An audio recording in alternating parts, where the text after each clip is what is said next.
अस्सलाम वालेकुम दोस्तों, मैं हूं शौकत जरदारी। आप देख रहे हैं सब नया यूट्यूब। जिन दोस्तों ने हमारा चैनल सब्सक्राइब नहीं किया उनसे गुजारिश है कि कर लें।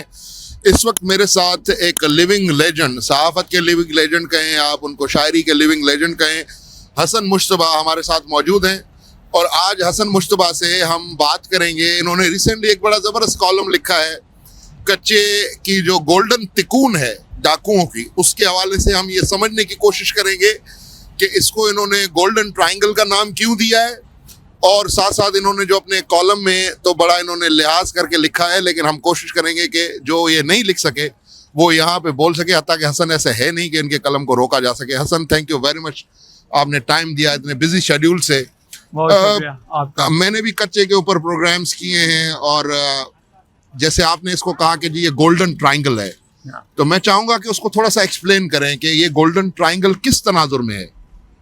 देखो, ये इस तरह बनता है। मैंने जो है ये कोई मजमून जो है ये इन्वेस्टिगेटिव रिपोर्ट थी, कॉलम नहीं, जो छपा था नया दौर में बेसिकली, और नया दौर टीवी पर और उस पर प्रिंट में।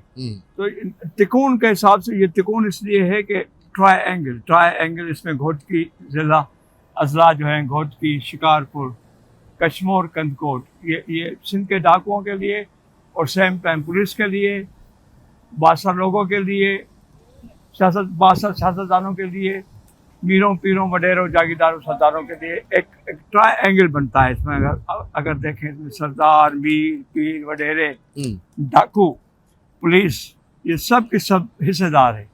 सबसे बड़ी बात यह है कि अगर पुलिस जो है गैर जानबदार हो और गैर सियासी पुलिस हो तो फिर सवाल ही पैदा नहीं होता कि अमन अमान की सूरत सिंध में इतनी दगर गुम हो। तो इस हिसाब से मैंने इनको गोल्डन तिकोन कहा, जिस तरह कहा जाता था ड्रग्स का गोल्डन तिकोन पहले कहा जाता मलेशिया और ईस्ट एशियन कंट्रीज को। तो इस तरह ये जो है यहाँ पर गोल्डन तिकोन है। देखें, एक तरफ 70 स्क्वायर मील का एरिया है और 60 माइल्स का एरिया होगा, और उस एरिया में जो है लाखों एकड़ ज़मीन है जो नाजायज़ कब्ज़े हैं, जो बेसिकली महकमा जंगलात की ज़मीन है, सरकारी ज़मीन है, अनसर्वेड ज़मीन है, उस पर गैर कानूनी जो है कब्ज़े हैं बहुत बड़े जागीरदारों के, सरदारों के।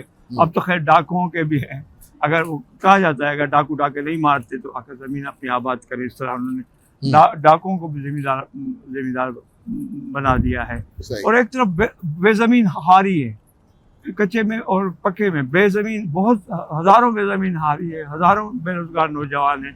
तो इस सूरत हाल में अमन अमान की सूरत हाल जो है बिल्कुल totally break down of law and order होगा। अच्छा, न्यूयॉर्क शहर से पहले अगर मैं कहूँ, क्योंकि न्यूयॉर्क को मैं आपका आबाई शहर समझता हूँ, तो न्यूयॉर्क शहर से पहले आपका आबाई जिला जो था वो घोटकी था। बिल्कुल घोटकी था। आपने अपने कॉलम में भी लिखा कि जी ये 20 किलोमीटर की पट्टी है और कोई 10-12 गिरोह हैं जो कि इजी टू हैंडल हैं लेकिन हैंडल हो नहीं पा रहे।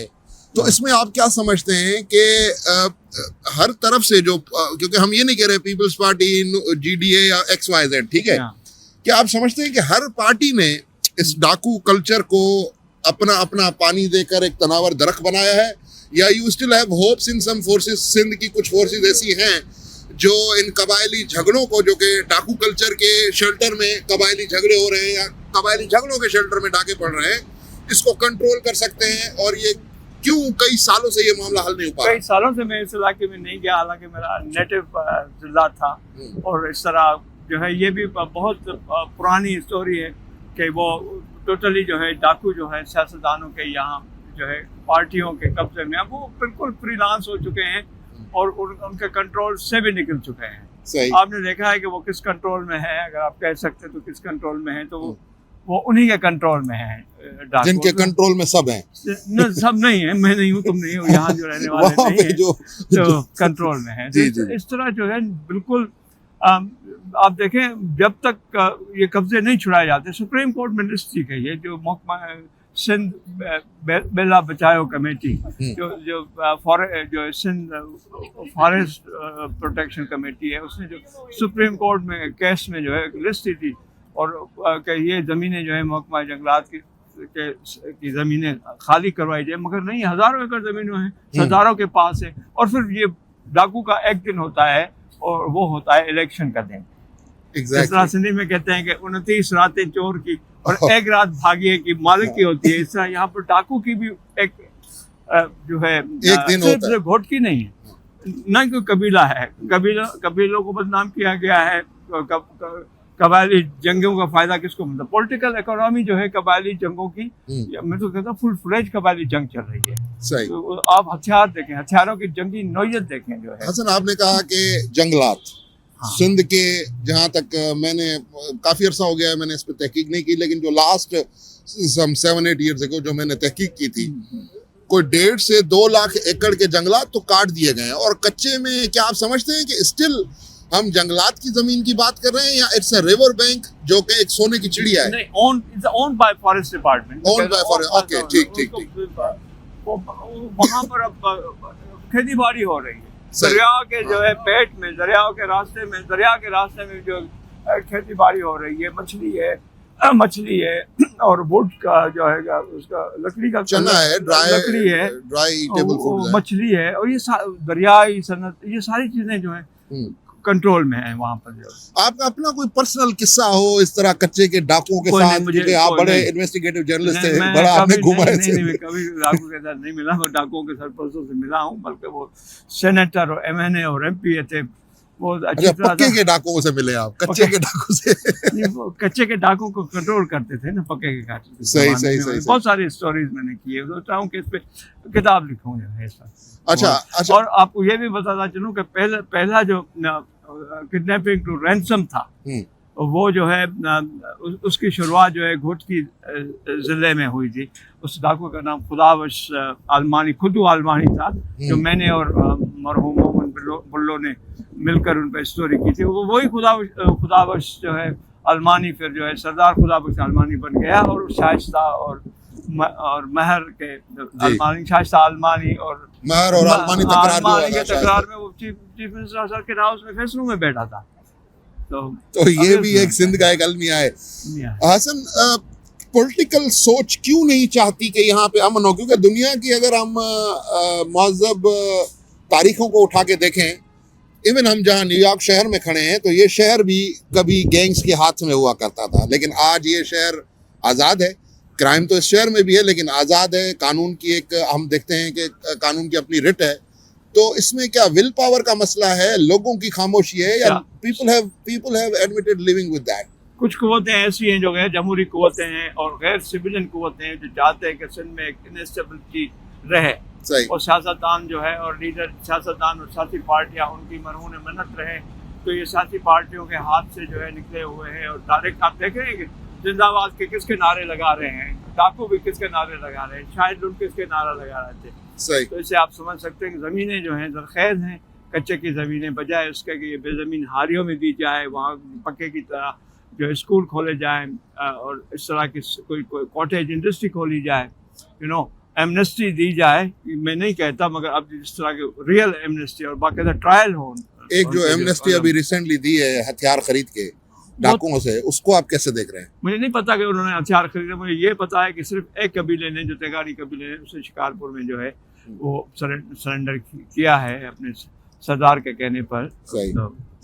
अच्छा, मुझे आखिर में ये बताएं कि सरदारों का हम जिक्र करते हैं, मेरी भी कुछ सरदारों से बात हुई माजी में। उन्होंने कहा कि जी आप मीडिया वाले हमारे ऊपर इल्ज़ामात लगाते हैं, हम तो खुद अमन चाहते हैं, हम तो खुद चाहते हैं ये कबायली झगड़े ख़त्म हो जाएं, तो आप हमारे ऊपर इल्ज़ामात लगाते हैं, आप क्रिमिनल्स के साथ हमें जोड़ के हमें बदनाम करते हैं। तो उनकी इस राय को आप कैसे देख रहे हैं?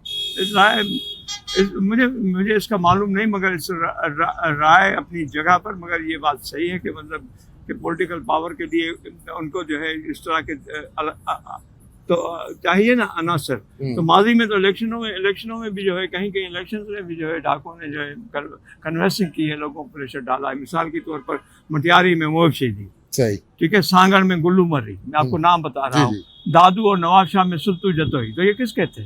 सही। सारे। और ये 30 सितंबर था, उसमें जो डाकू काम आए थे वो कहाँ थे?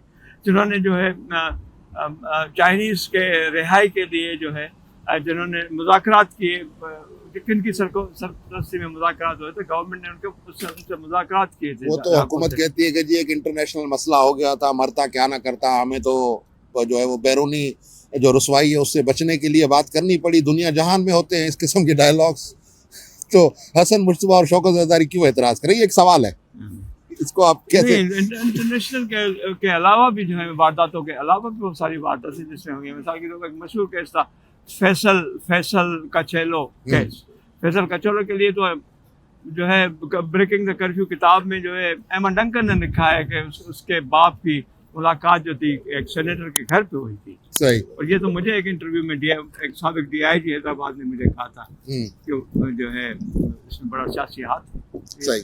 आखिरी सवाल ये है कि क्या ये वाकई ज़रूरी है किसी भी तीसरी दुनिया की पॉलिटिकल क्लास को अपना इन्फ्लुएंस बरकरार रखने के लिए क्रिमिनल्स को पालना, या ये सिर्फ हमारे पास एक ट्रेंड है लोगों की खामोशी की वजह से, लोगों की पॉलिटिकल रेजिस्टेंस ना होने की वजह से? अब तो उनके हाथ से भी निकल चुकी है कि जो है ना जिनको अब पता नहीं कौन बोतल में ला सकता है। अगर पुलिस गैर सियासी हो, पुलिस जो है क्या कहते हैं वडेरों के MNAs MPs सेनेटर्स के प्रोटोकॉल में ना हो, अपनी ड्यूटी करे और सिर्फ एक कबीले को जो टारगेट न बनाया जाए।